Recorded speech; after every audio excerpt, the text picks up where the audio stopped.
Welcome to a world where murder and mystery is everyday life for some. I'm your fearless host, Sam Roper. Join me as we look at some of the most dark and disturbing stories I could find. As always, thank you for listening. We're so glad you could join us for another episode of Dark Matters.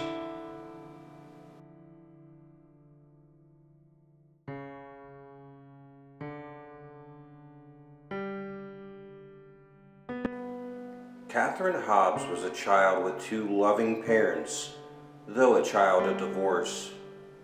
She kept a close relationship with her father while living with her mother.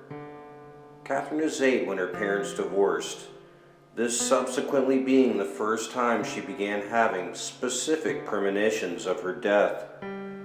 For Katherine, life would not be so happy after the first time she had one of these visions. For over 8 years, Katherine would have to live with the question, would her premonitions come true?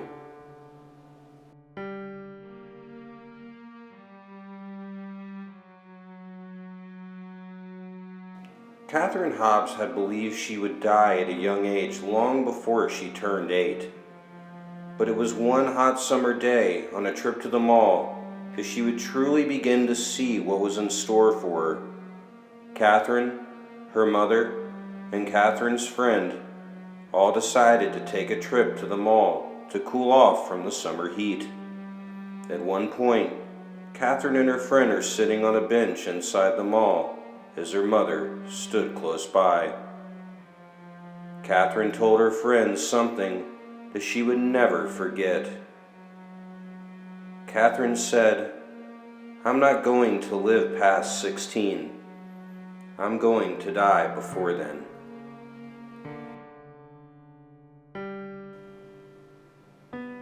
Katherine's mother did what she could to console her daughter, eventually moving her to Las Vegas.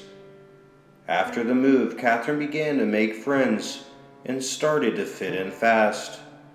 The premonitions continued, but became less severe and less common. Sadly, in 7th grade, Katherine's best friend passed away from heart complications, and this would bring the dark visions back, putting Katherine into a state of fear that only got progressively worse. As Katherine got closer to her 16th birthday, she became more reclusive, spending every waking second she could inside her room. She would often read, especially romance novels, living vicariously through the words that were put together, stories of life she could only read on pages instead of experiencing for herself.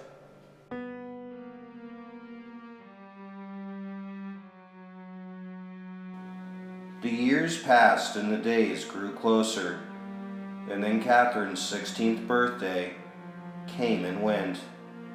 She made it in her mind as she told those closest to her, and the premonitions stopped. Katherine began hanging out with friends again outside of school. She even started paving her path towards becoming a beautician. Katherine finally felt she could begin her life again, as if rising from the dead after 16 very long years. On July 23rd, 1987, Katherine finished her last novel she had, and at 11 p.m., she told her mom, who was watching TV, she was going to the grocery store to get a new book. She told her mom to give her a kiss, and that she might also stop and talk to friends on the way if she saw any. As Katherine made her way, she found none of her friends hanging out that night, so she continued on the block-and-a-half walk to get her new book at the store.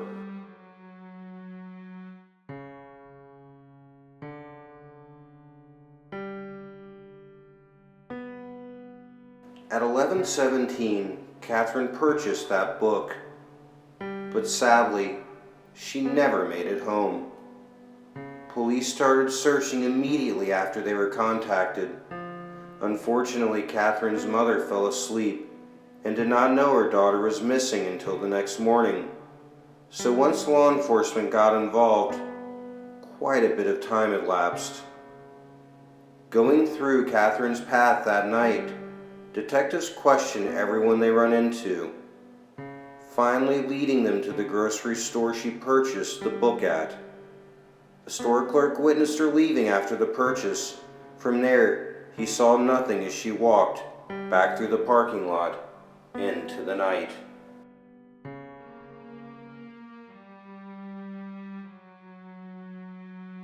Nine days later, geologist Rick Picoult was searching for crystals in a remote area near Lake Mead.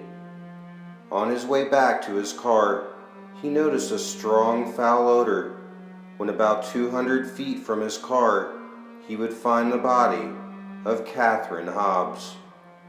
Tire tracks, carpet fiber, and a rock cracked into two, with her blood on it, led authorities to believe she was brought there alive and then beaten to death.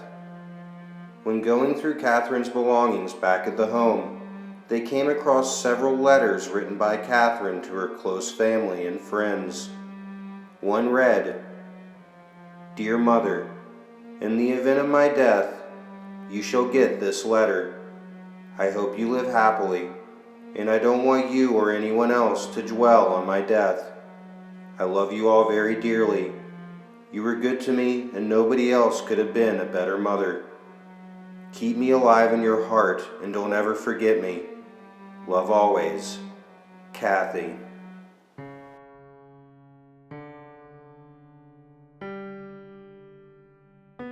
For almost 3 decades, Katherine's murder would go unsolved. That is, until her death was linked to a man named Michael Lee Lockhart, who was arrested for the murder of another woman. Using advanced testing on the carpet fiber found on Katherine's body, police were able to link her to a Toyota automobile owned by Lockhart during the time of Katherine's murder. Unfortunately, because Lockhart had already been executed, he was never taken to trial for Katherine's heinous murder. Lockhart is believed to have murdered at least 6 women between 1987 and 1988, spanning Indiana, Texas, Florida, Nevada, and Tennessee. Katherine and Lockhart were not linked until 2014, long after Michael Lee Lockhart's execution by lethal injection on December 9, 1997, almost 10 years after his capture. Though he might not have been charged for Katherine Hobbs' murder, he will forever go down as the perpetrator, giving Katherine's family as much closure as they could possibly get. Would Katherine have survived her deadly premonitions if she hadn't gone to the store that night? Sadly, we will never know.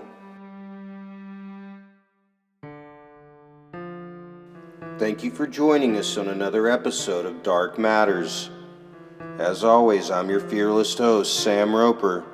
If you have a story for us, email us at officialdarkmatters@gmail.com or message me on facebook.com/realdarkmatters.